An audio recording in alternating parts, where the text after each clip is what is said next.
மாண்புமிகு மறைந்த முன்னாள் முதலமைச்சர் தமிழறிஞர் கலைஞர் அவர்களுக்கு ஆளுநர் பதவி குறித்த மாறுபட்ட கருத்துக்கள் இருந்தாலும் ஆளுநர் பதவி உள்ளவரை அப்பதவியில் ஒருவர் நியமிக்கப்பட்டிருக்கும் நிலையில் அவருக்குரிய மரியாதை அளிக்கப்பட வேண்டும் என்ற கருத்து கொண்டவர்.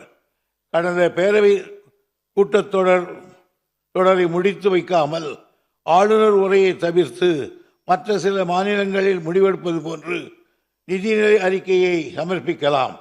ஆனால் மாண்புமிகு கலைஞர் அவருடைய வழித்தடங்களை பின்பற்றி ஆட்சி புரிகிற நமது மாண்புமிகு முதலமைச்சர் அவர்கள் நாம் மரபு மீறக்கூடாது என்ற பண்போடு ஆளுநர் உரைக்காக பேரவை கூட்ட யோசனை வழங்கினார்கள். மீண்டும் மாண்புமிகு ஆளுநர் அவர்கள் முந்தைய ஆண்டுகள் செய்ததைப் போலவே திரும்ப செய்திருக்கிறார்கள். அதாவது ஆளுநர் உரையை முழுமையாக படிக்காமல் சென்றிருக்கிறார். தற்போது மாண்புமிகு ஆளுநர் அவர்கள் தமிழ்த்தாய் வாழ்த்துக்கு பிறகு தேசிய கீதம் பாடப்படாதது தொடர்பாக ஒரு கருத்தை தெரிவித்திருக்கிறார். இது தொடர்பாக கடந்த ஆண்டு ஆளுநர் அவர்கள் இதே கருத்தை கோடிட்டு மாண்புமிகு பேரவைத் தலைவர் அவர்களுக்கு ஒரு கடிதம் அனுப்பியிருந்தார். அந்த கடிதத்துக்கு அப்போதே பதிலளித்து இந்த அவையில் பின்பற்றப்படும் மரபின் அடிப்படையில் ஆளுநர் உரையின் தொடக்கத்தில் தமிழ்த்தாய் வாழ்த்தும் உரையின் நிறைவில் தேசிய கீதமும் பாடுபடுவதை பின்பற்றப்படுவதும் தெளிவாக தெரிவித்திருக்கிறார்கள்.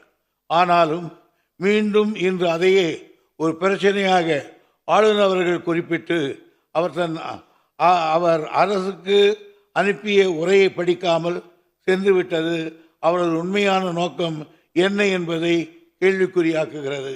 இந்த நாட்டின் மீதும் தேசிய கீதத்தின் மீதும் பெரும் மதிப்பை தமிழ்நாட்டு மக்களும் இந்த பேரவையும் என்றென்றும் கொண்டுள்ளார்கள். தேசிய ஒருமைப்பாட்டிலும் நாட்டுப்பற்றிலும் தேச தலைவர்கள் மீதும் என்றும் மாறாத நன்மதிப்பை கொண்டது இந்த அரசு.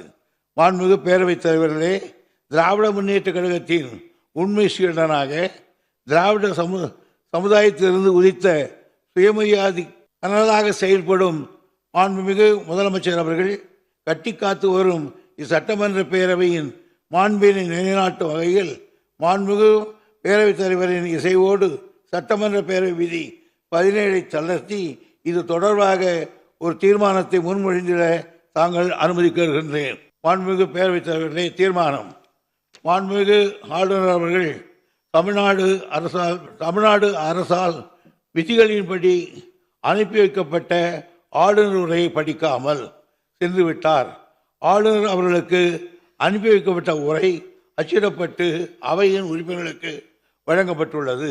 எனவே இந்தியாவில் உள்ள பிற சட்டமன்ற பேரவைகளுக்கு மட்டுமல்லாது உலக அளவில் உள்ள சட்டப்பேரவைகளுக்கும் எடுத்துக்காட்டாகவும் நூற்றாண்டு வரலாற்று பெருமை கொண்ட இம்மாமன்றத்தின் மக்களாட்சி மாண்பினை உயர்த்தி பிடிக்கவும் மரபை காத்திடவும் அச்சிடப்பட்ட ஆளுநர் உரையில் இடம்பெற்றுள்ள பகுதிகள் மட்டுமே அவை குறிப்பில் பதிவு செய்திட வேண்டும் என்ற தீர்மானத்தை நான் முன்மொழிகிறேன்.